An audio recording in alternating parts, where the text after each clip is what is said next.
Good morning students. I am Rekha Kalra from Takshashila school. बच्चों, आज हम पाठ्य पुस्तक शेमुशी भाग 2 जो दशम कक्षा के लिए निर्धारित की हुई है उसमें से 5वां पाठ पढ़ेंगे। बच्चों, आपने ये वाली पुस्तक खरीदनी है क्योंकि मार्केट में कई तरह की पुस्तकें आ रही हैं। कुछ तो ऐसी है जिनके आंसर्स भी दिए हुए हैं, तो आपको ये वाली पुस्तक खरीदनी है। बच्चों, देख लिया आपने? तो ठीक यही वाली।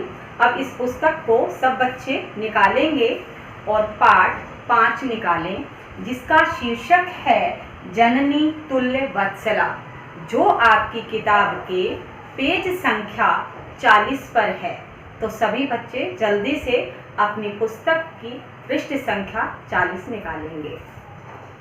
जननी तुल्य वत्सला। जननी का अर्थ है माता, तुल्य में ना बराबर, वत्सल में ना स्नेह। माता जो है वो सबके साथ बराबर प्यार करती है, चाहे उसके कितने भी बच्चे हों, लेकिन एक माँ कभी किसी के साथ भेदभाव नहीं करती, सबके साथ बराबर का व्यवहार करती है।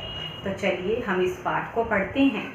आजकल एक टीवी सीरियल भी आ रहा है, महाभारत, आप देख रहे होंगे सभी। तो उसमें भी ऐसे कई प्रसंग आते हैं कि माँ बाप अपने बच्चों से इतना प्रेम करते हैं कि उसके लिए ये भी नहीं देखते क्या अच्छा है और क्या बुरा है। जैसा कि आप महाराज धृतराष्ट्र को देख रहे हो, आप द्रोणाचार्य को देख रहे हो, तो वो क्या है, उनका अपने बच्चों के प्रति प्रगाढ़ प्रेम है। इसी तरह का प्रेम इस कहानी में भी दिखाया गया है। तो महाभारत में अनेक ऐसे प्रसंग हैं जो आज के युग में भी उपादेय हैं। महाभारत के वन पर्व से ली गई यह कथा न केवल मनुष्यों अपितु जीव जंतुओं के प्रति समदृष्टि पर बल देती है। समाज में दुर्बल लोगों अथवा जीवों के प्रति माँ की ममता प्रगाढ़ होती है। यही इस पाठ का मूल भाव है कि माँ की ममता बच्चों के प्रति प्रगाढ़ होती है। तो बच्चों, इस पाठ के संस्कृत उच्चारण के साथ साथ हिंदी अनुवाद जो एक एक शब्द का होगा, आप इसे ध्यान से पढ़ेंगे, क्योंकि जब तक आपको इस पाठ का हिंदी अनुवाद समझ में नहीं आएगा, तब तक हम इसका घटनाक्रम और प्रश्नों का निर्माण नहीं कर सकते। तो चलिए शुरू करते हैं। कश्चित् काकः कृषकः बलिवर्दाभ्यां क्षेत्रकर्षणं कुर्वन् आसीत्। कश्चित् कृषकः बलिवर्दाभ्यां क्षेत्रकर्षणं कुर्वन् आसीत्। कश्चित् में ना कोई, कृषक है किसान, बलिवर्दाभ्यां वृषभाभ्यां यानी कि 2 बैलों से, क्षेत्रकर्षणं खेत की जुताई कर रहा था। कोई किसान 2 बैलों से खेत की जुताई कर रहा था। तयो बलिवर्दयो एक है शरीरेण दुर्बल है जवेन गंतुम शक्तश्चासी। तयो बलिवर्दयो, उन दोनों बैलों में से, तयो बलिवर्दयो दोनों बैलों में से एक है, एक बैल शरीरेण शरीर से दुर्बल है, दुर्बल था, कमजोर था। जवेन, जवेन में ना तेज गति से, तीव्र गत्या, तेज गति से, गंतुम शक्तचासी, तेज गति से चलने में असमर्थ था।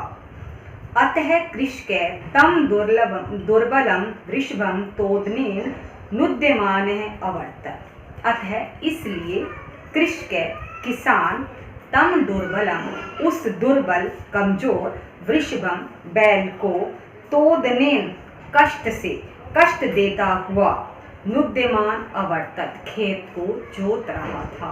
वह खेत को जोत रहा था और वह बैल तेज गति से नहीं चल रहा था, इसलिए वह उसको मार कर, उसको कष्ट देकर अपना काम करवा रहा था। सैरिश्व हल मुढ़वा गंतुम शक्तः क्षेत्रे पपात है। वह बैल, कौन सा बैल? जो दुर्बल था, जो कमजोर बैल था, वह हल मुढ़वा गंतुम शक्त है, वह हल को उठाने में असमर्थ था, इसलिए क्षेत्रे पपात, क्षेत्र में ना खेत में, पपात में ना गिर पड़ा। क्रुद्ध है कृषि बल है, क्रोधी किसान, क्योंकि किसान को गुस्सा आ जाता है क्योंकि वह खेत की जुताई कर रहा था और एक बैल उसका दुर्बल था जो तेज गति से आगे नहीं जा रहा था और वह नीचे भूमि पर गिर पड़ा। तो क्रोधी किसान तम उत्थापयितुम, तम में ना उसको, उत्थापयितुम उठाने के लिए बहुवारम अनेक बार यत्नम अकरोत्, प्रयत्न किया, तथापि वृषः न उत्थितः, तथापि फिर भी वृषः वह बैल नहीं उठा। बच्चों ये पहला पैराग्राफ है, इसको हम दोबारा करते हैं। कोई किसान बैलों से खेत की जुताई कर रहा था और दोनों बैलों में से एक शरीर से दुर्बल और तेज गति से चलने में असमर्थ था, इसलिए किसान उस कमजोर बैल को कष्ट देता हुआ उससे खेत की जुताई करवा रहा था। सैरिश्वः वह बैल हल को उठाने में असमर्थ हुआ, इसलिए वह पृथ्वी पर, धरती पर, भूमि पर गिर गया। क्रोधी किसान उसको उठाने के लिए बहुत प्रयत्न करने लगा, फिर भी वह बैल वहां से नहीं उठ सका। भूमौ पतिते स्वपुत्रं दृष्ट्वा सर्वधेनूनां मातुः सुरभे नेत्राभ्याम अश्रूणि आविरासन। भूमौ पतिते, भूमि पर गिरे हुए बैल को, अपने पुत्र को देखकर, स्वपुत्रम दृष्ट्वा, अपने पुत्र को देखकर, सर्वधेनूनां माता, सभी गायों की माता, सुरभि की आंखों में से आंसू बहने लगे, क्योंकि गाय की माता जो सुरभि थी, उसका वो पुत्र था, वह अपने पुत्र को इस तरह से धरती पर पड़े देखकर रोने लगी, उसकी आंखों से आंसू आने लगे। सुरभेर इमाम अवस्थाम दृष्ट्वा सुराधिपे ताम अपृच्छत। सुरभि यानी गाय की इस अवस्था को देखकर सुराधिपे, सुर में ना देवताओं का राजा, कौन है देवताओं का राजा? इंद्र। देवताओं के राजा इंद्र ने उससे पूछा। सुरभि की इस तरह की स्थिति को देखकर देवताओं के राजा इंद्र ने पूछा, अयि शुभे, हे कल्याणकारी, शुभे का अर्थ होता है कल्याणकारी, तो हे कल्याणकारिणी, किमेवं रोदिषि, क्यों रो रही हो? किससे पूछ रहा है इंद्र? सुरभि से। क्या पूछ रहा है कि तुम क्यों रो रही हो? उच्चताम, बताइए या कहिए। साच, और भी। विनिपातो नैवा कश्चित दृश्यते त्रिदशाधिपे अहम तो पुत्रम शोचामि तेन रोदिमि कौशिक। फिर वह उसको अपना कारण बताती हुई कहती है सुरभि, विनिपातो नैव कश्चित दृश्यते त्रिदशाधिपे, तीनों लोकों का स्वामी। कौन है तीनों लोकों का स्वामी? इंद्र। तो पहली पंक्ति में त्रिदशाधिपे, ये इंद्र के लिए आया है। तो तीनों लोकों के स्वामी इंद्र, मुझसे किसी का कष्ट देखा नहीं जाता। विनिपातो नैवा कश्चित दृश्यते, मैं किसी का दुख नहीं देख सकती। फिर दूसरी लाइन है श्लोक की, अहम तो पुत्रम शोचामि, मैं तो पुत्र को देखकर चिंतित हूँ कि जो मेरा पुत्र पृथ्वी पर इस तरह से पड़ा हुआ है, गिरा हुआ है, मैं उसको देखकर चिंतित हूँ। तेन रोदिमि कौशिक, कौशिक फिर से इंद्र के लिए आया है, तो हे इंद्र, मैं इसके लिए रो रही हूँ। हो वासव, हे इंद्र, पुत्रस्य दैन्यम दृष्ट्वा अहम रोदिमि, हे इंद्र, मैं पुत्र को ऐसी दयनीय अवस्था में देखकर रो रही हूँ। से दीनः इति जानन अपि कृषकः बहुधा पीड़यति, वह दीन है, दीन में ना कमजोर है, यह जानता हुआ भी कृषक, जानन अपि, जानता हुआ भी कृषक, किसान, तम बहुधा पीड़यति, उसको अनेक प्रकार से कष्ट पहुंचा रहा है। यानी किसान यह जानता है कि यह बैल दुर्बल है, यह ज़्यादा काम नहीं कर सकता, लेकिन वो फिर भी उसको अनेक प्रकार से कष्ट पहुंचा रहा है। सकृच्छ्रेण भारम उद्वहति, वह कठिनाई से भार ढोता है, उसको भार ढोने में बहुत कठिनाई होती है। इत्रमेव दूरम वोढुम से न शक्नोति, और कोई दूसरों की तरह, यानी दूसरा बैल जो उसका स्वस्थ है लेकिन दूसरों की तरह वह इतना भार नहीं वहन कर सकता, वह इतने भार को नहीं उठा सकता। एतत् भवान पश्यति न, यह आप देख ही रहे हैं ना। किसको कह रही है सुरभि? इंद्र को, कि यह आप देख ही रहे हैं ना। तो इति प्रत्यवोचत, ऐसा उसने कहा। तो बच्चों, यहाँ तक हमने ये पाठ किया, जो आधा है हम इसको एक बार दोबारा कर लेते हैं, आप ध्यान से सुनना। कश्चित कृषके बलिवर्धाभ्याम क्षेत्र कर्षणम कुर्वन् आसीत्, कोई किसान बैलों से खेत की जुताई का काम कर रहा था। तयो बलिवर्देयो एक शरीरेन दुर्बल जवेन गन्तुम अशक्तश्चासी, उन दोनों बैलों में से एक बैल शरीर से दुर्बल और तेज गति में चलने में असमर्थ था। अतः कृषके तम दुर्बलम वृषभम तोदनेन अनुद्यमान है अवर्तत, इसलिए किसान उस कमजोर बैल को पीटते हुए अपनी खेत की जुताई करवा रहा था।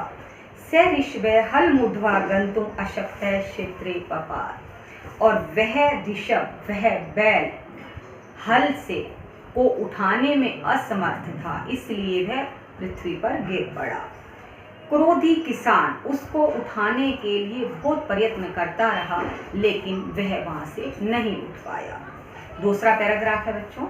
भूमौ पतिते स्वपुत्रम दृष्ट्वा स्वधेनुना माता सुरभे नेत्राभ्याम अश्रूणि आविरासन, भूमि पर गिरे हुए अपने पुत्र को देखकर सभी धेनुओं की माता सुरभि की आंखों से आंसू बहने लगे। सुरभेर इमाम अवस्थाम दृष्ट्वा सुराधिपहताम अपेक्षत, सुरभि की इस तरह की स्थिति को देखते हुए इंद्र ने उससे पूछा, अयि शुभे, हे कल्याणकारिणी, किमेवम रोदिषि, तुम क्यों रो रही हो? उच्चताम, कहिए।